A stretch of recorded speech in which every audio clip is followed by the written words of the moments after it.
স্নান করে উঠতে উঠতে আবার কি উপদ্রব এসে ঢুকলো। এখনো ঠাকুর পুজো হয়নি।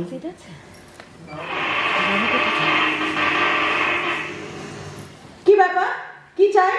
মা, ভিখারিকে 10টা টাকা দেন, ভগবান মঙ্গল করবে। ও হরি, এ কেমন হয় না? 10 টাকা কেউ ভিক্ষে চায়? সকাল সকাল 10 টাকা খসলে তো নেহাতি অমঙ্গল। আমি তো আপনার মঙ্গলের কথা বলিনি মা। ভিক্ষাদানে মঙ্গল একমাত্র গ্রহিতা, দাতার তো লস হবেই। আচ্ছা, বড় বড় কথা বলছো, অথচ ভিক্ষা চাইতে তোমার লজ্জা হলো না? লজ্জা? হিমা, লজ্জা সম্পূর্ণ ত্যাগ না করলে নাগা সন্ন্যাসী বা ভিখারি হওয়া যায় না। শোনেননি, ঠাকুর রামকৃষ্ণদেব বলে গেছেন, লজ্জা, ঘৃণা, ভয় 3 থাকতে নয়।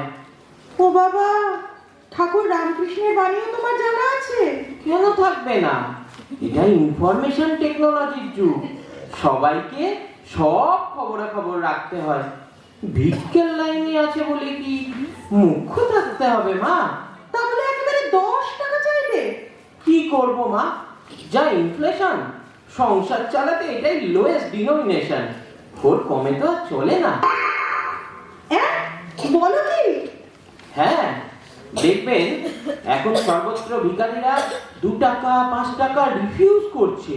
আমাদের হ্যাভনর্স ইউনিয়ন তো রেট বেঁধে দিয়েছে, 10-এর কম নিলে ইউনিয়নের মেম্বারশিপটাই কাটা যাবে। তাছাড়া 10-এর কমে কি আমাদের প্রেস্টিজ থাকে বলো? ও তাই দেখছি। তা দেখো বাপু, আমিও ঠিক করেছি, ক্যাশে ভিক্ষে না দিয়ে কাইন্ডে দেবো। কাইন্ডে? হ্যাঁ। কাইন্ডে দেওয়া কাইন্ডনেস? ও ঠিক আছে, কেমন হলে কনসিডার করতে পারি। যাও, 5 টাকা দিচ্ছি, একটা কেক কিনে খাও। আর কত কেক খাবো মা? মানে?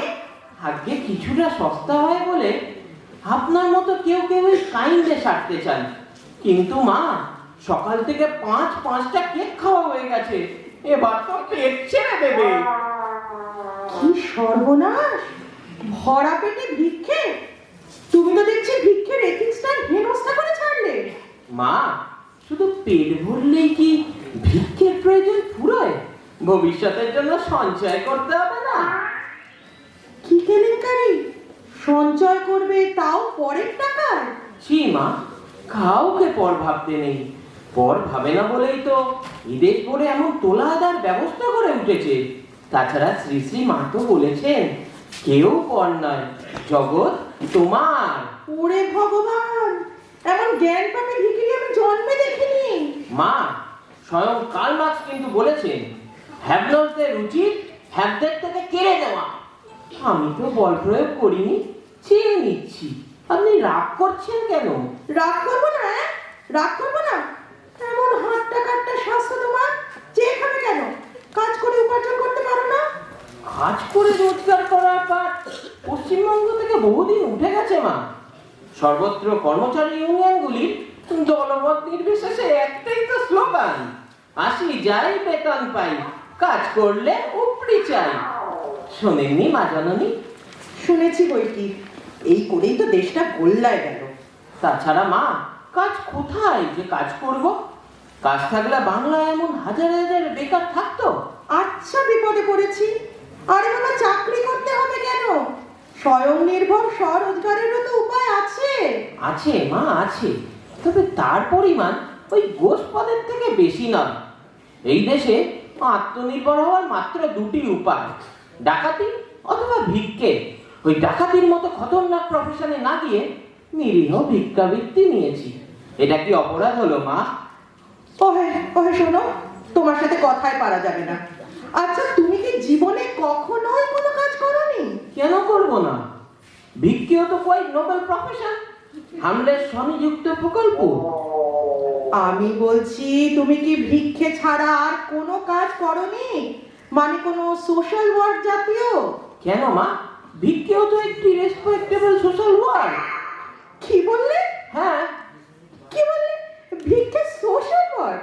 হ্যাঁ, দাতাকে পুণ্য অর্জনের সুবিধা করে দিতেই আমাদের এই পরিষেবা। বলো কি, ভিক্ষে হলো পরিষেবা? নয়, ভেবে দেখুন, লোকে পুণ্য অর্জন করতে দেশ দেশান্তরে ছোটে, তাতে যেমন খরচ তেমন নানান হ্যাপা পথশ্রম। আমি সেই সব পুণ্যলোভীদের ট্রাভেলিং ট্রাভেলস এবং ইউজলেস এক্সপেন্ডিচার বাঁচিয়ে ফুকটে পুণ্যার্জন করতে সাহায্য করি, সে ভিক্ষে দিয়ে অনন্ত স্বর্গের পাসপোর্ট। বলুন ঠিক বলছি কিনা? তাও তো বটে, এই ব্যাপারটা তো ভেবে দেখিনি।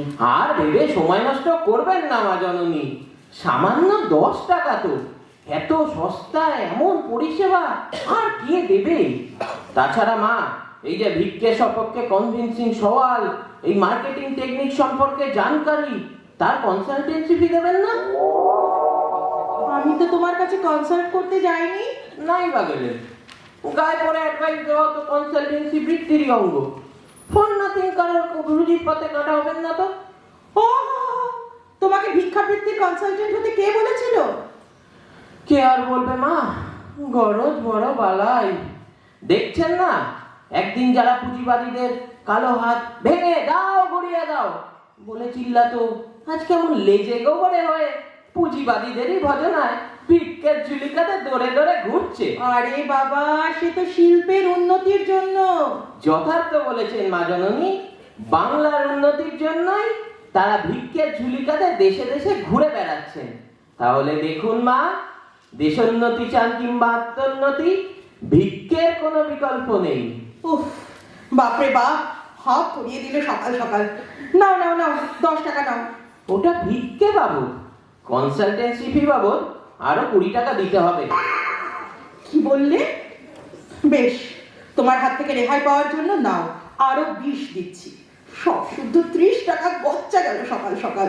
গচ্চা বলবেন না মা, এ আপনার আশীর্বাদ। তাই হোক, তাই হোক, এবার আশীর্বাদ নিয়ে বিদায় হও তাড়াতাড়ি। থ্যাংক ইউ মা জননী, আপনাদের দয়া মায়া কোলেই তো আমাদের বার বৃদ্ধি। এমন করে চিরবিদায় দিয়ে কোলছাড়া করবেন না। টাটা, বাই, ফির মিলেঙ্গে।